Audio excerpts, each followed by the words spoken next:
नमस्कार दोस्तों, मैं हूं आस्था। आप सभी का स्वागत है हमारे चैनल ज्ञान कैप्सूल आस्था में। दोस्तों, हमने अपने पिछले एक वीडियो में पूरे शिव परिवार के बारे में चर्चा की है। अगर आपने वह वीडियो नहीं देखा तो आप आई बटन पर क्लिक करके उस वीडियो को देख सकते हैं। उस वीडियो में हमने बताया कि एक बार भगवान शिव और माता पार्वती विनोद कर रहे थे।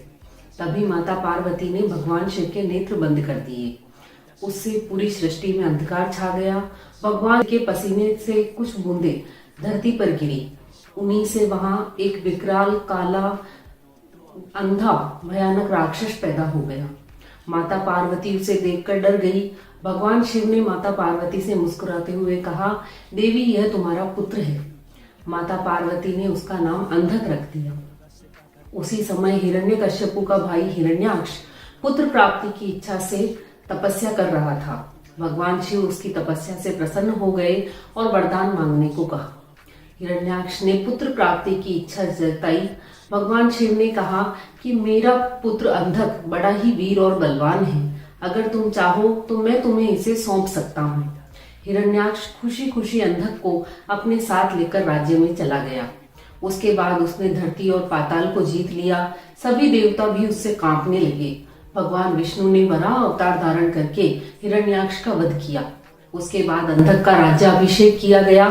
एक बार अंधक के भाइयों ने उसका मजाक उड़ाते हुए कहा कि हिरण्याक्ष तो मूर्ख था जो उसने तुम्हारे जैसे बेडोल और अंधे पुत्र के लिए इतनी कठोर तपस्या की।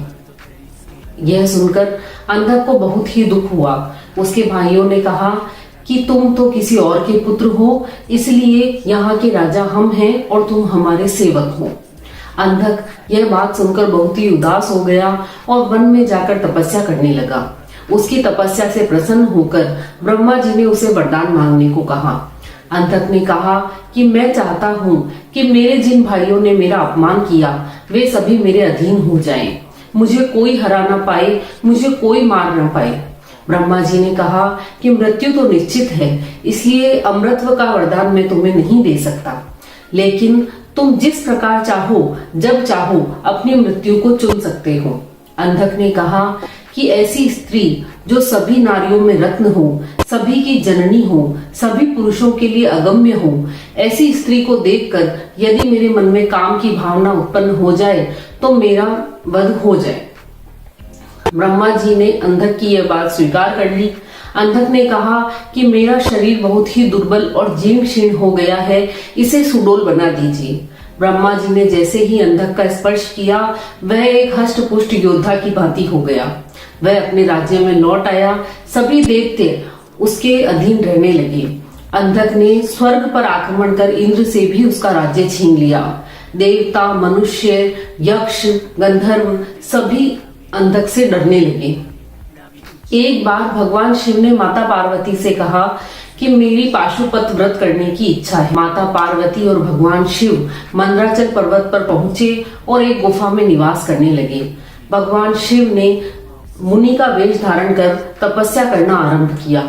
इधर अंधक बहुत ही कुमार्गी हो गया था। वह मद में चूर हो गया था। उसके 3 मंत्री एक बार भ्रमण करते हुए उस गुफा के बाहर पहुंचे। उन्होंने देखा कि सिर पर अर्ध चंद्रमा, गले में सर्पों की माला, खोपड़ियों की माला धारण किए हुए एक तपस्वी मुनि तपस्या कर रहा है और पास ही में आभूषण धारण किए हुए एक अत्यंत रूपवान स्त्री बैठी है।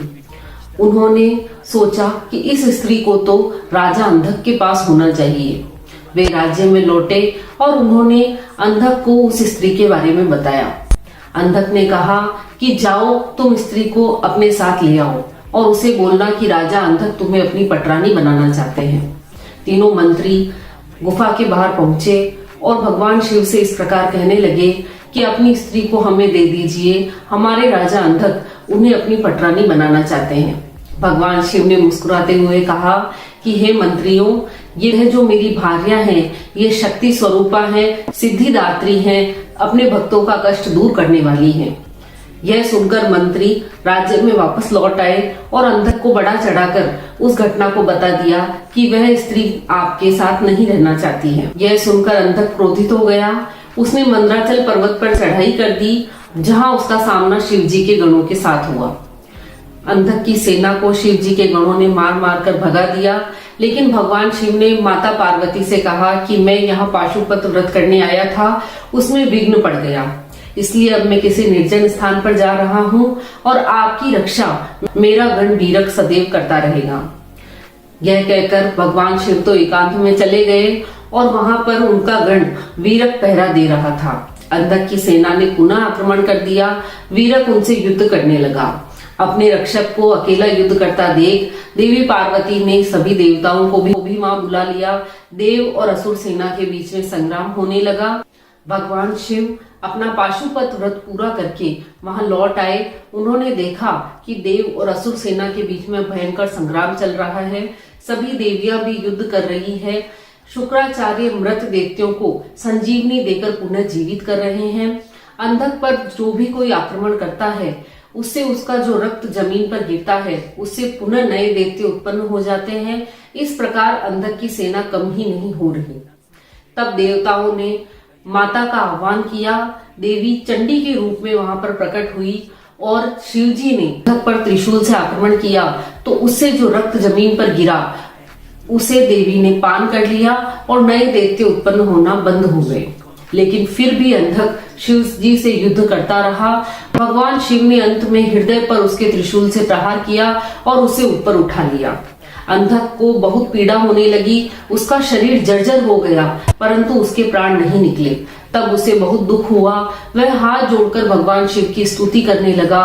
भगवान शिव तो भक्त वत्सल हैं। उन्होंने अंधक को नीचे उतार लिया और अंधक की क्षमा याचना को सुनकर उन्होंने युद्ध की समाप्ति कर दी। अंधक हाथ जोड़कर भगवान से प्रार्थना करने लगा। भगवान शिव ने प्रसन्न होकर कहा कि कहो तुम क्या वरदान मांगते हो। इस पर अंधक ने कहा कि मेरी भक्ति सदैव आप में और माता पार्वती में बनी रहे। शिव जी की कृपा दृष्टि उस पर पड़ते ही उसे अपने जन्म का स्मरण हो आया कि वह तो देवी पार्वती और भगवान शिव का ही एक पुत्र है। अंधक हाथ जोड़कर भगवान शिव से कहने लगा कि मेरे ये आसुरी तत्व समाप्त हो जाए और आपका और मेरा ये सामीप्य सदैव बना रहे। इस पर भगवान शिव ने अंधक को अपना गण बना लिया और अपने गणों के साथ और माता पार्वती के साथ पुनः कैलाश लौट गए। तो यह थी भगवान शिव के पुत्र अंधक की कहानी। मुझे आशा है आपको यह जरूर अच्छी लगी होगी। अगर यह आपको अच्छी लगी तो वीडियो को लाइक कीजिए, शेयर कीजिए, चैनल को सब्सक्राइब कीजिए। धन्यवाद।